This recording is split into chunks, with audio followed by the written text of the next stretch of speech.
You are going to listen to a talk about library system. First, you have some time to look at questions 1 to 4.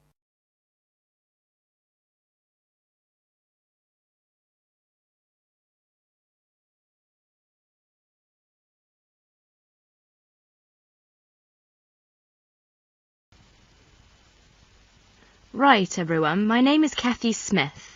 I'd like to give you a brief introduction about the library system. Every good student should learn how to use the library. If you have to do a research project, the library is the place to go to for information. Libraries contain books and periodicals, magazines and newspapers on many different subjects. To find the information you need, you must know how to use the library. All libraries are organised in much the same way. Every library houses a collection of books. Many libraries also have periodicals, films and records. All the books in a library can be classified under 2 main categories, fiction and non-fiction. Books of fiction contain stories that were made up by the author. Books of non-fiction contain factual material. When doing research, you use non-fiction books because you are looking for factual information. All the fictional books in a library are grouped in one section. They are arranged alphabetically by the last name of the author. Many libraries also label the spines of all books of fiction with the letters FIC or F. All libraries have a system for organising and classifying non-fiction books. The most widely used system is the Dewey Decimal System. It was designed by an American librarian named Melvin Dewey. It is called a decimal system because it divides all non-fiction books into 10 major categories. These are further divided into subdivisions. Before you hear the rest of the conversation, you have some time to look at questions 5 to 10.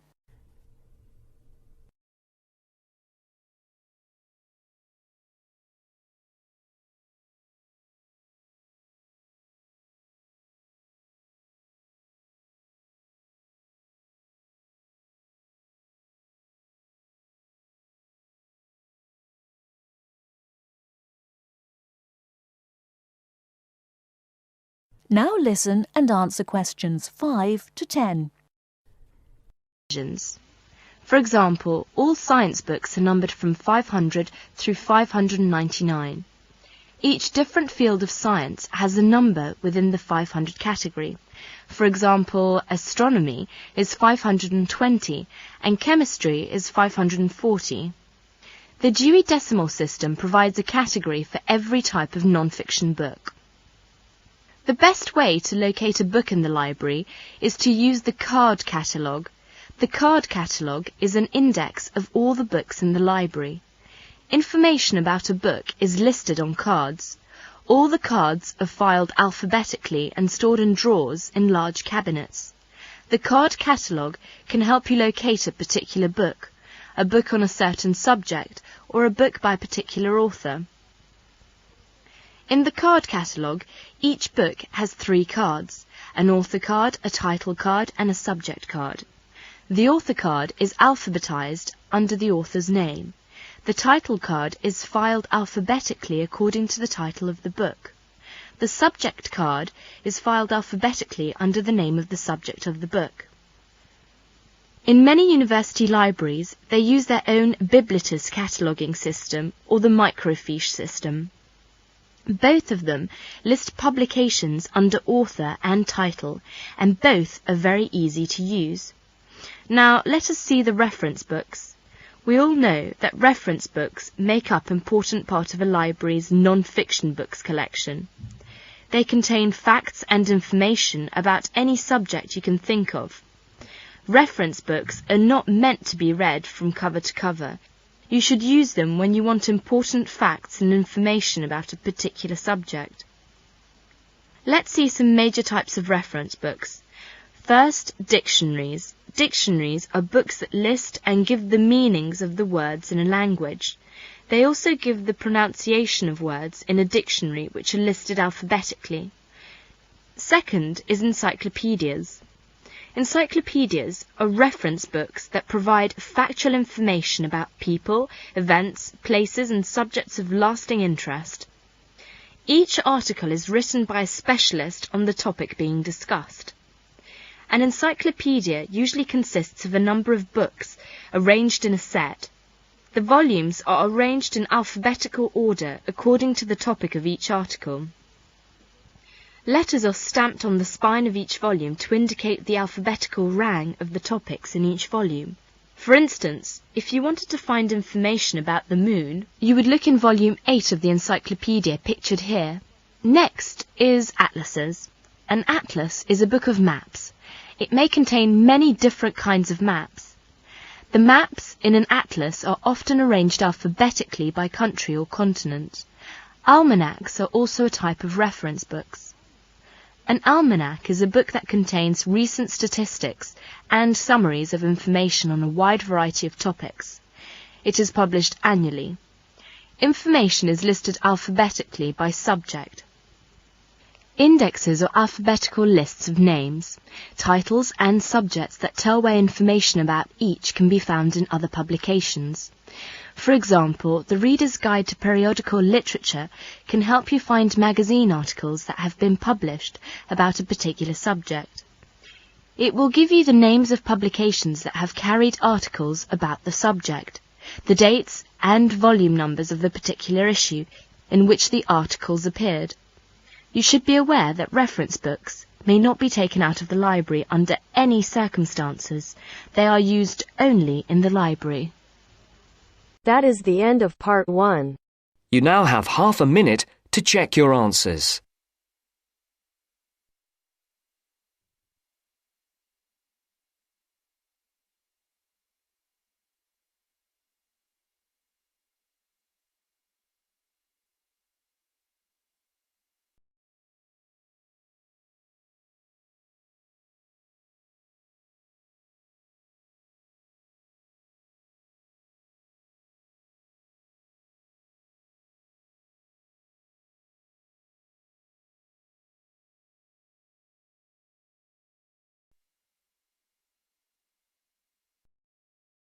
Now turns to part 2.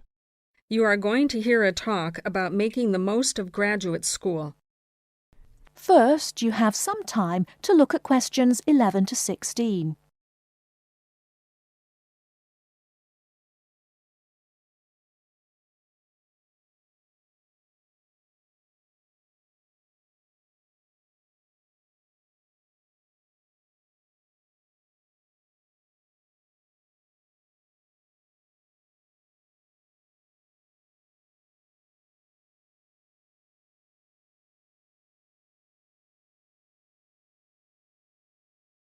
Now, listen carefully and answer questions 11 to 16. Entrance to the graduate school.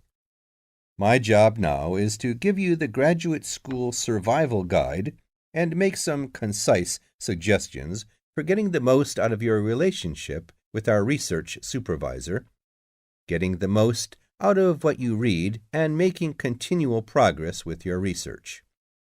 First, your relationship with your supervisor. This is fundamental. Meet regularly.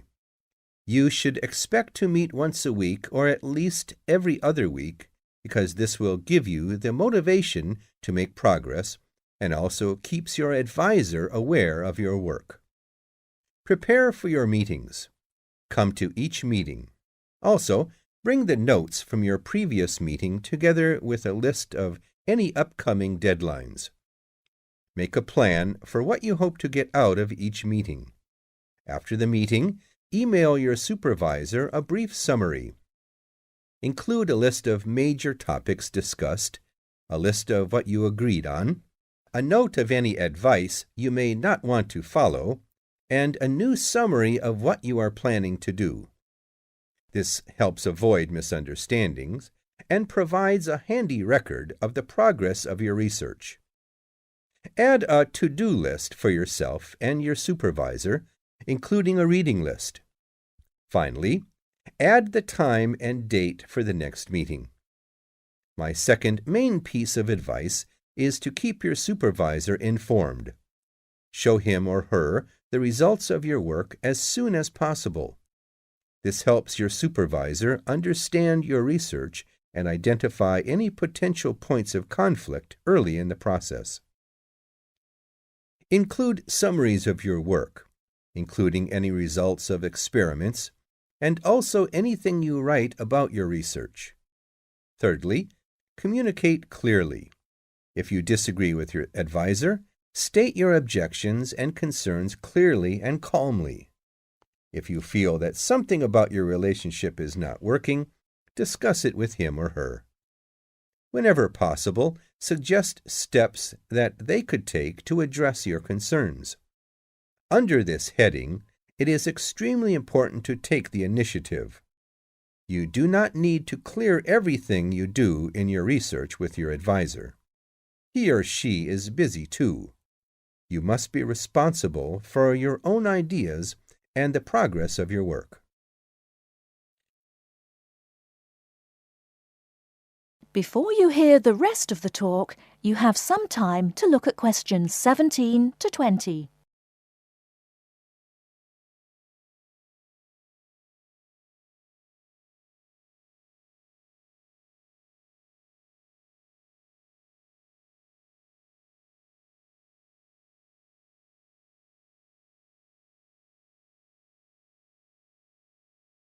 Now listen and answer questions 17 to 20. The second section of my talk is about getting the most out of what you read.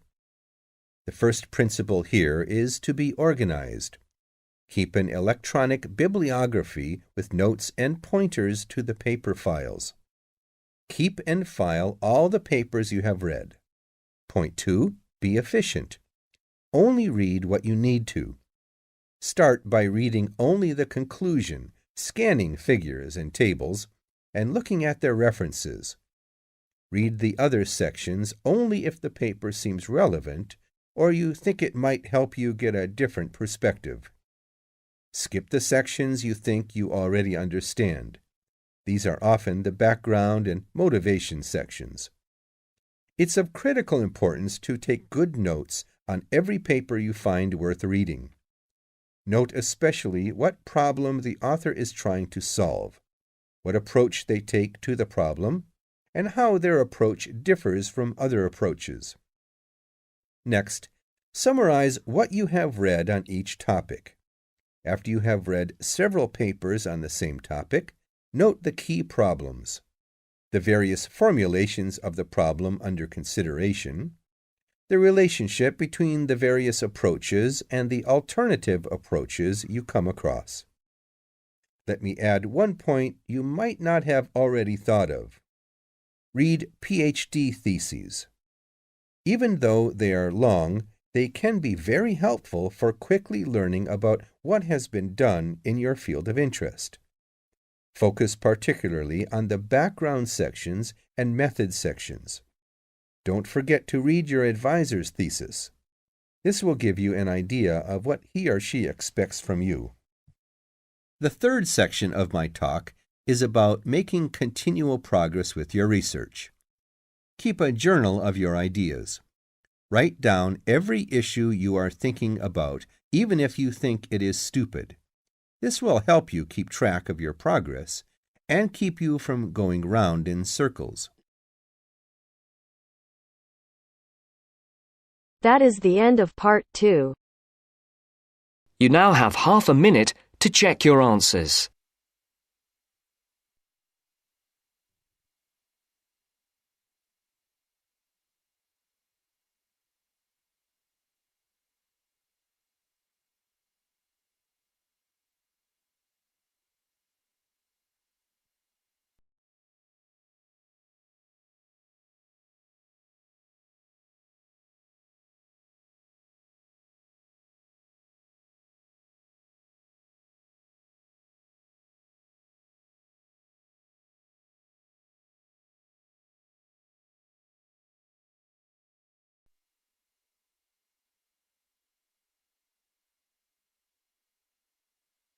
Now turns to part 3.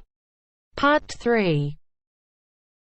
You will hear a conversation between Caesar and a welfare officer. As you listen, answer questions 11 to 20. First, you have some time to look at questions 21 to 26.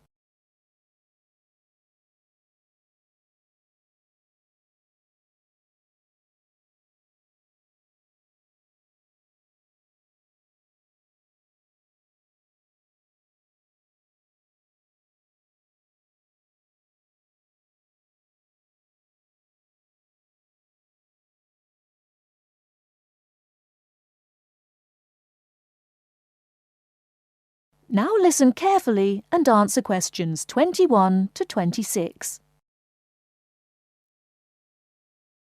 Good afternoon. My name's Cesar Bautisto. Hello, I'm Wendy, one of the welfare officers. Can I help you? Yes, I have to move out of my accommodation in 2 weeks, and I can't find anywhere else to live. Okay, I'll need to know some details about your current situation. I'm an overseas student from the Philippines. The college gave me a temporary room for 1 month. I can't find anywhere else, and I have no money. Have you told the college about your position, or asked them to let you stay longer in your accommodation? No, not yet. I didn't think that would be possible. Well, we can contact the accommodation service on your behalf to see if they'll let you stay a little longer, until you can find an alternative. Thank you. But I'm not sure that I can find another place, as they all ask for money before moving in, and I don't have any. Yes, it is usual in this country for landlords to ask for up to a month's rent in advance. Don't you have any money at all? Hardly any. I'm waiting for my grant cheque to be sent from the Philippines at the moment.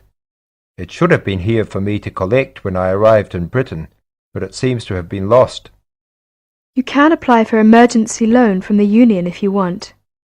The loan can be for up to £200, and we ask for a post-dated cheque for the same amount to be given to us, so that we can recover the money once you receive your grant cheque. That would be very good.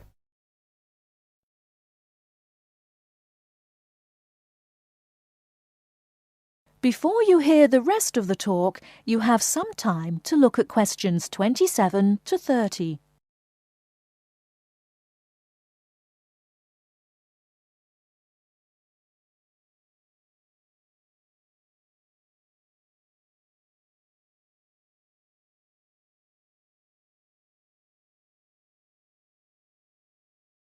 Now listen and answer questions 27 to 30.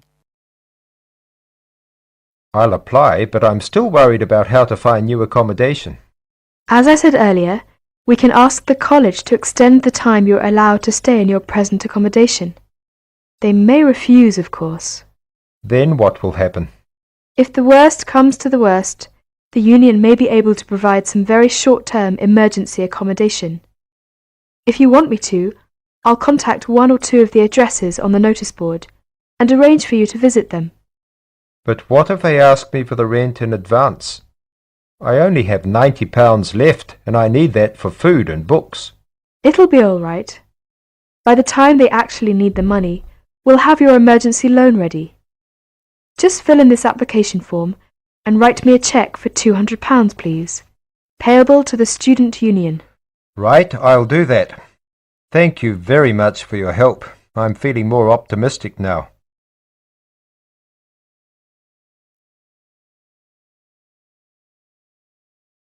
That is the end of part 3. You now have half a minute to check your answers.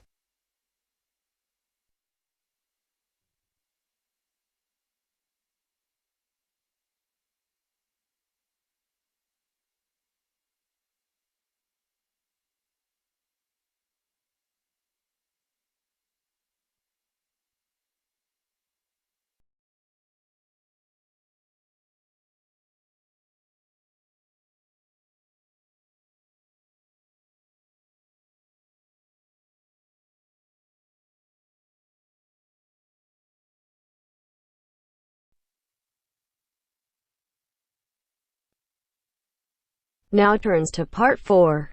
Part 4. You are going to hear a conversation between two students about studying abroad. First, you have some time to look at questions 31 to 40.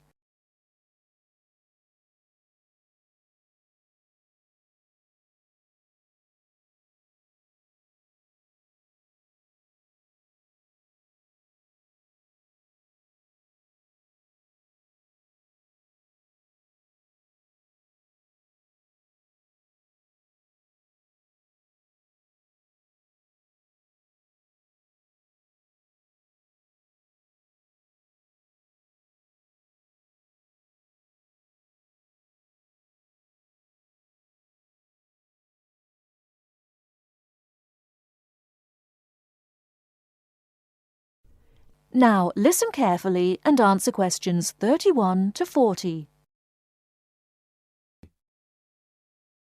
Hey Mary, how's school going? Haven't seen you in a while. What have you been up to? John, good to see you again. I've been really busy the last couple of weeks. I'm applying to study abroad next year. Really? So am I. I think it will be a great experience to be able to study in another country. What country do you want to go to?